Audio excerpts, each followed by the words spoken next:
Yo, what is up, guys? Welcome to Fantasy Football 101. So, first of all, fantasy football is a competitive online game, usually with about 10 or 12 people, where each person selects a collection of individual NFL players, and you get points based on how those players performed in real life. The selection process for these players is called the draft, and it happens at the beginning of each NFL season. You can add, drop, and trade players throughout the season, so just keep in mind that the players you have at the beginning of the season might not be the same players you have at the end of the season. That being said, most of your best players are going to come from the draft, which is why it's super important to pay attention and do well in it. The NFL regular season is 18 weeks long and it starts on September 7th. So if I just pull up the schedule here, you'll see that this is week 1. It starts September 7th. Now this goes until week 18, which is January 7th. So the season is exactly 4 months long. But the fantasy football regular season only goes until week 14, and then weeks 15, 16, and 17 are playoffs. We actually exclude week 18 completely because a lot of these teams have already locked in a playoff spot, so they're not going to play their starters to prevent unnecessary risk of injury. And it obviously doesn't make sense to start players in fantasy that aren't starting in real life. One last thing about the schedule is pretty much all the games are played on Sundays at a 1 p.m. or 4 p.m. time slot. The exceptions are primetime games, which start at 8 p.m. on Thursdays, Sundays, and Mondays. Using week 1 as an example, on Thursday, we have Detroit coming into Kansas City. And then the primetime game for Sunday is Dallas versus New York. And then on Monday, we have big bad Buffalo coming into town to try to dethrone Aaron Rodgers and the New York Jets, baby. Monday Night Football on ESPN, 9/11, week 1. Let's go. Assuming this is a 12-person league, each of the 12 people have 15 NFL players on their team. Each week you're playing one other person in the league, and whoever's team scores the most points that particular week wins the game. The app that we use is called Sleeper, and I'm going to show it to you right now. So this is the homepage of Sleeper. I'm just going to close the app and open it again just so you can see. If you don't have an account, you can go ahead and get started with your phone number or email and then fill out those steps. I already have an account, so I'm going to go ahead and log in. There's other platforms out there like ESPN, Yahoo, or even NFL.com. But Sleeper is a relatively new startup company that focuses on a modern UI and has good tools for keeping up with player stats and news across the NFL. To actually get into the league, your commissioner or the person who's in charge of the league is going to send you an invite link that's going to look something like this. Once your commissioner sends you that link, just click on it, and then after you create an account, you should be at this page right here. And this is the main homepage for your fantasy football league this year. From here, you can see things like the chat box at the bottom. If you go to the team tab, you can see the players on your team. Right now, I don't have anyone on my team because our draft hasn't started yet. On the draft tab is just information about your draft itself. Right now, we have a draft September 4th at 8 p.m. And if I click on this mock button, I can practice a mock draft with my league settings, or I can just enter the draft room on the date of the draft.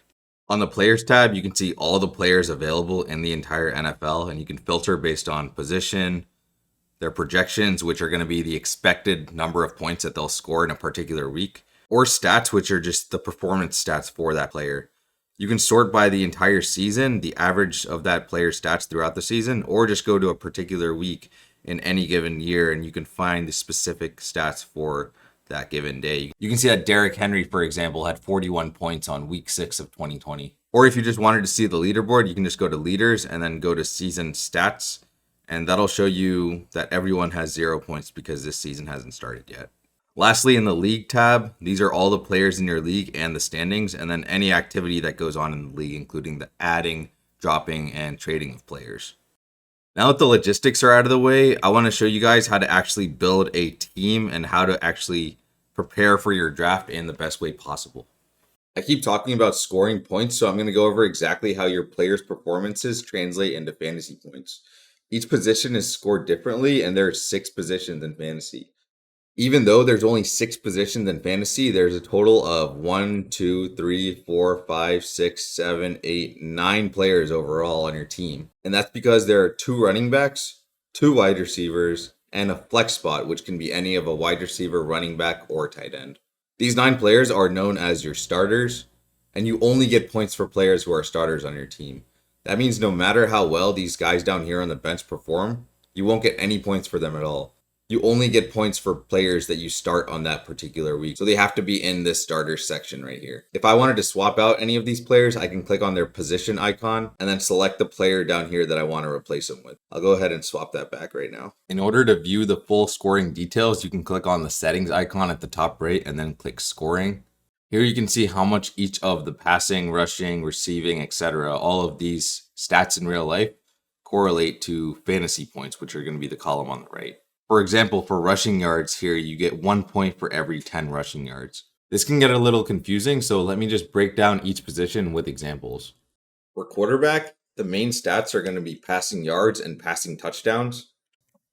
Nowadays, a lot of quarterbacks also run the ball, so I'll add rushing yards and rushing touchdowns to this list. You can also lose points by throwing interceptions or fumbling the ball. On this play here, the quarterback Jalen Hurts is going to throw it 8-yard completion to the wide receiver A.J. Brown right here. This play means that Jalen Hurts gets 0.32 points for his 8 passing yards, and A.J. Brown gets 0.8 points for his 8 receiving yards. A.J. Brown also gets 0.5 points because he caught the pass, and that's because every reception is worth 0.5 points no matter the yardage gained or lost. I'm going to write those down here and actually write the same thing for the section for tight ends, because both wide receivers and tight ends end up scoring in basically the same way. And notice how if wide receivers and tight ends can both lose points on fumbles, fumbles can happen pretty much to any position at any given time. On this next play, Jalen Hurts is going to throw it to A.J. Brown again, but it's going to go for 39 yards, and it's going to result in a touchdown. Breaking down the points on this play, Hurts is going to get 1.56 points for his 39 passing yards, in addition to 4 points for the passing touchdown. A.J. Brown gets 3.9 points for his 39 receiving yards, 6 points for a receiving touchdown, and 0.5 points again just for catching the ball.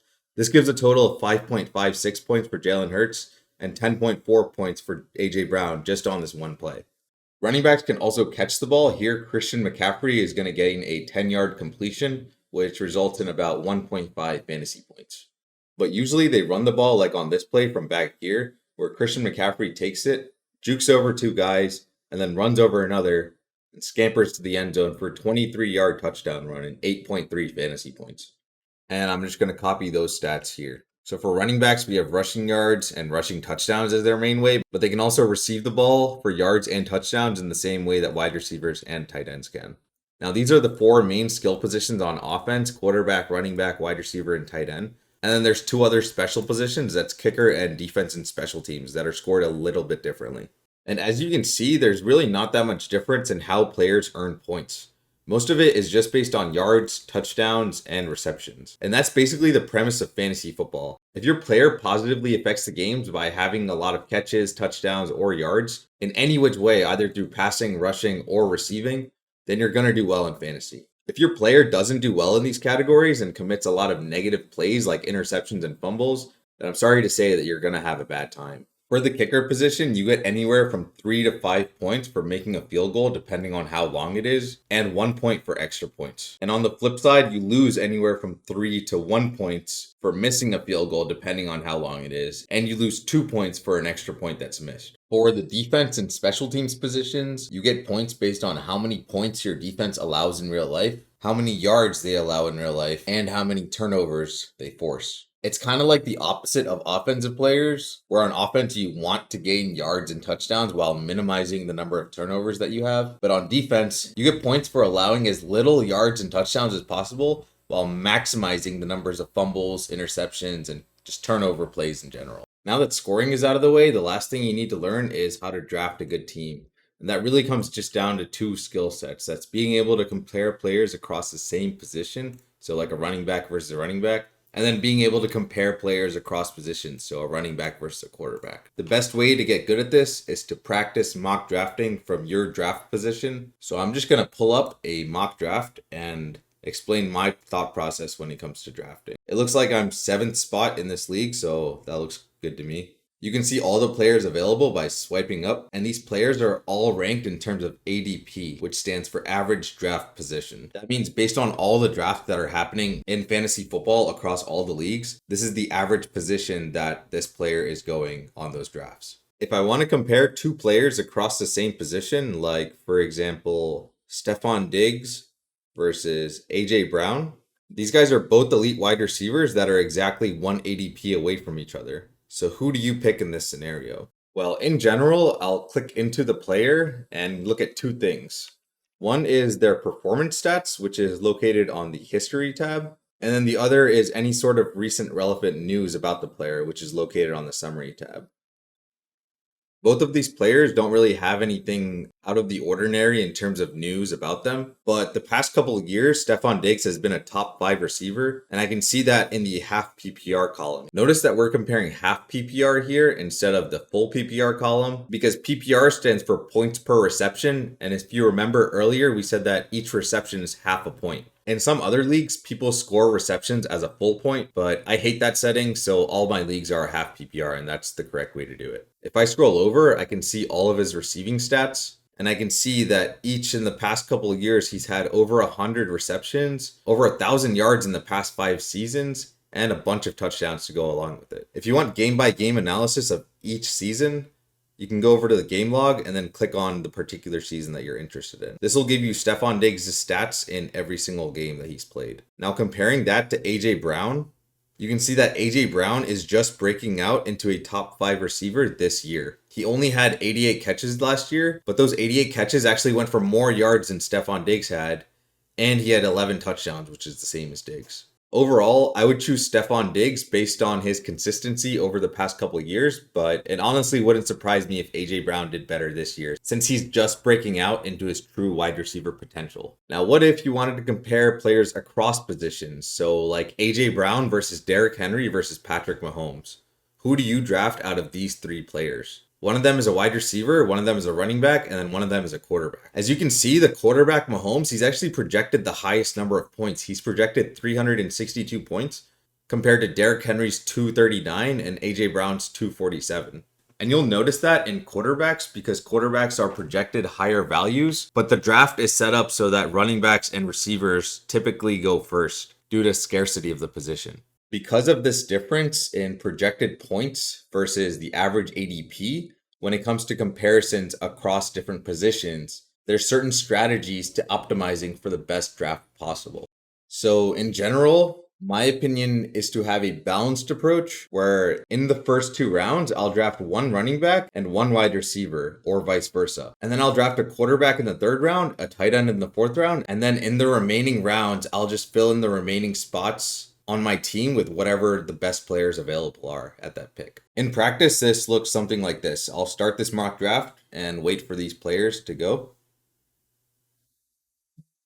So now the players on my board are wide receiver, running back, wide receiver, running back, quarterback, wide receiver. I'm going to go ahead and pick up Tyreek Hill. And then once the snake draft gets back to me, I'll go ahead and pick up a running back since I already drafted a wide receiver. This is going to keep going. And then like I said, the 3rd round, I like drafting a quarterback. So I'll go ahead and get my guy, Justin Fields. And then in the 4th round, I'll get a tight end. So I really like TJ Hawkinson this year. And then the remaining of the picks, I just want to fill up running backs, wide receivers, in order to just fill up the remaining spots on my team. I don't need a quarterback anymore, so I won't draft Justin Herbert. And out of these players in the next couple of positions, it looks like the highest projected is going to be J.K. Dobbins right here at 199 points. So I'll draft him. I'll do one more pick. And for my last pick of this draft that I'm going to show you guys, I'm going to go ahead and draft the highest ADP guy, Terry McLaurin. So as you can see, this is a general strategy that works pretty well, but there's absolutely nothing wrong with doing something differently, like grabbing a running back and then a quarterback and then 2 wide receivers, or even a tight end like Kelsey and a wide receiver, or even 2 wide receivers here and then 2 wide receivers here and then a quarterback later on. Or it looks like even team 5 and team 6 haven't even drafted a quarterback yet. They're going to grab someone here in the later rounds because they prioritize getting those skill player positions over a quarterback. I personally disagree with that, but hey, to each their own. If you look up how to draft in fantasy football, you'll literally get over 1 million results. Each of these is the subjective opinion on who these people think are the best players. So just keep in mind that there are no right or wrong answers here. I'm just 1 in a million sharing my opinion. The very last thing I want to mention is the waiver system. The waivers are a place where there are free agents not rostered by anyone in your league. You can find that in the players tab under available and then sort by all. These players are sorted in terms of their projected stats for the upcoming week. and you can sort and filter by position. If you're looking for an upgrade or need to fill a spot in your roster for an injured player, here's where you go. We use auction bidding, so you start the season with $100 and you place a certain bid on a player that you want. If you bid the highest out of all the members in your league, then you add that player if you have space on your roster. If you don't have space, then it looks like something like this, where you'll have to select a player to drop and replace with the player that you want to add. Obviously, this $100 is fake Monopoly money, so feel free to use it by the end of the season because it definitely won't roll over to the next season. But other than that, that's really all I have for you guys on how to play fantasy football. I know that was a lot, but experience is definitely a better teacher than I am. So I wish you guys all the best of luck this upcoming NFL season. Be sure to try your best and most importantly, just have fun out there.